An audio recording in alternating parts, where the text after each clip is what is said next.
Let's do a little combo here. And what I would love for people to see today, and I think they all would like to see this, is you had mentioned to me early on in rehabilitating the knee after the surgery that the connector was a big part of it. That's why I sort of asked you to have your reformer here for today. I think that we often talk about things, but it's nice for them to be able to see it. And I was wondering if you're comfortable just jumping on the reformer with the connector and showing some of the work that you were doing very early on as an interpretation of what your therapist was telling you to do, and you were then translating it into the work with the connector to be able to get the same kind of flexion and extension in the knee pretty much right away after surgery. I mean, how soon were you jumping on the reformer after surgery?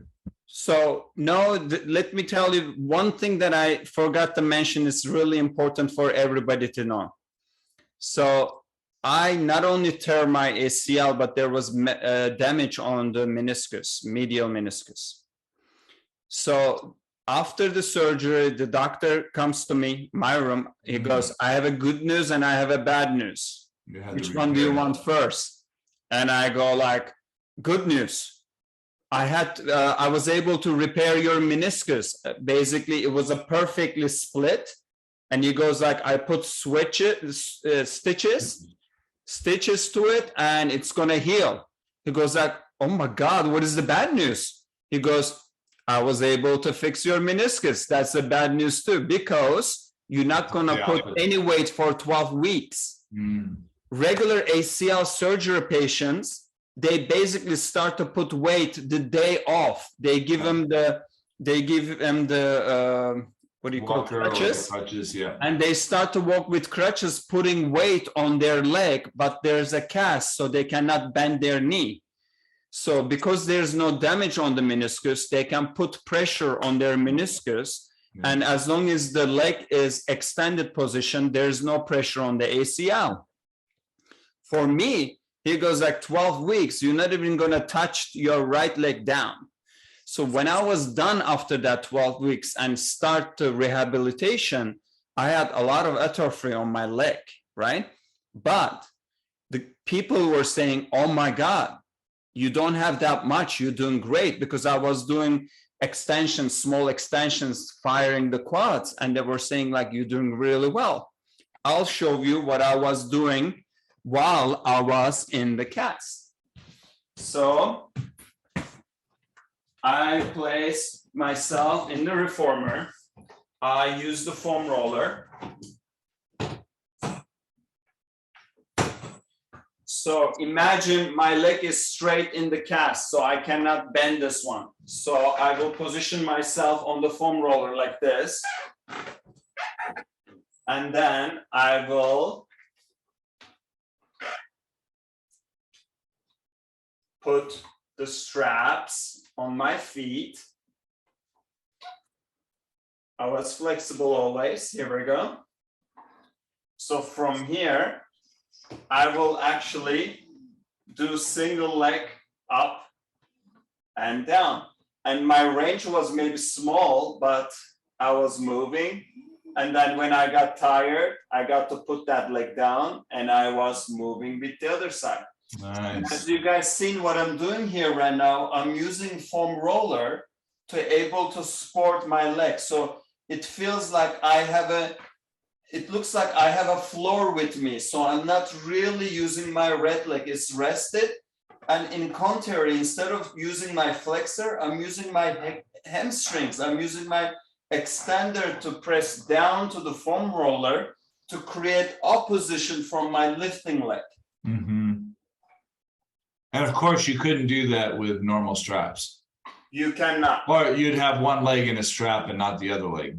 But yes. Now what happens? That's like then using just one side and you're not stabilizing this side. So this right now, not only I have a weight on my right side, I have a feedback from my left side that I'm really pushing. So this feels like I'm standing up and doing this. There's the ground forces coming from the straps. It feels like a ground force for my stabilizing side. And then I am creating a movement. And again, they are talking to each other. When I press down, it gets heavier. When I lift them up, it gets lighter. So they're communicating with each other, and it's always like. You know, I just had a light bulb go off on me, Victor, of realizing why you're so good at reciprocal movement activities is because you crawled for 3 years. Yes, for core, right? I have a strong core and reciprocal motion. You have really good eye-hand coordination for reciprocal motion. Yeah.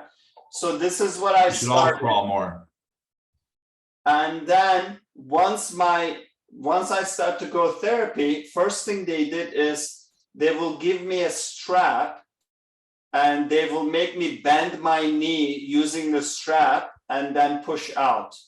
Bend and push out. They didn't want me to use my hamstring to bend.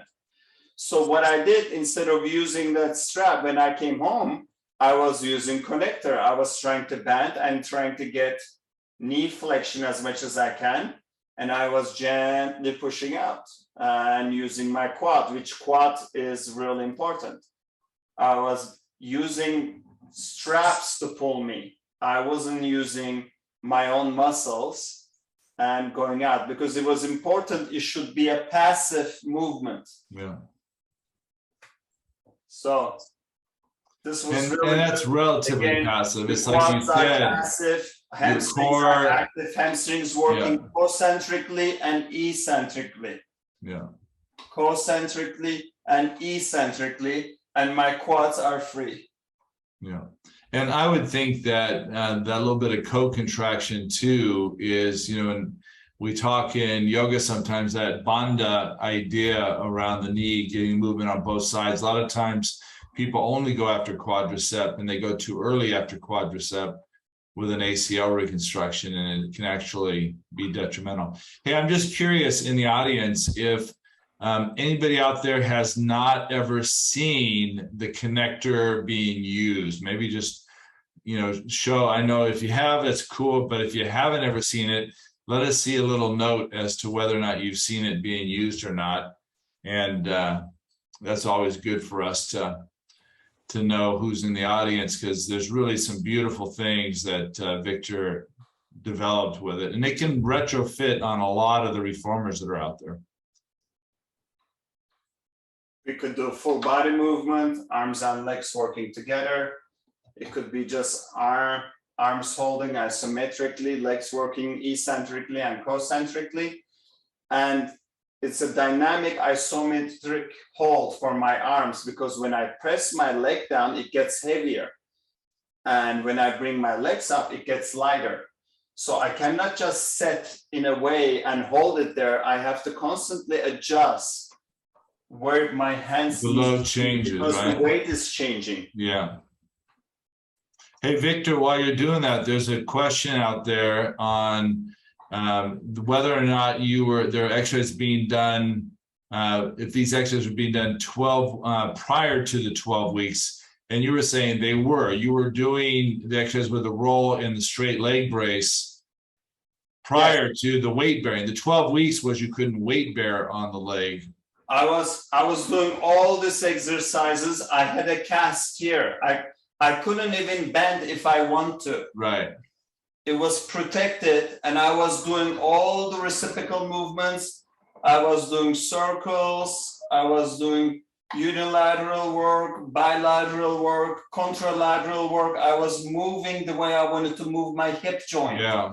And nice. the ankle joint. Do you guys see this? Because of the triloup, I am able to put it behind the heel, and I can do full ankle dorsiflexion without having a fear of losing the straps. In our regular straps, I cannot do fully dorsiflex, because and if I do that's super scary when you have a acute injury of the leg slipping out and you not having control of it. That's a very scary predicament. And what people do, they will do kind of like this, I call it kind of Barbie foot, right?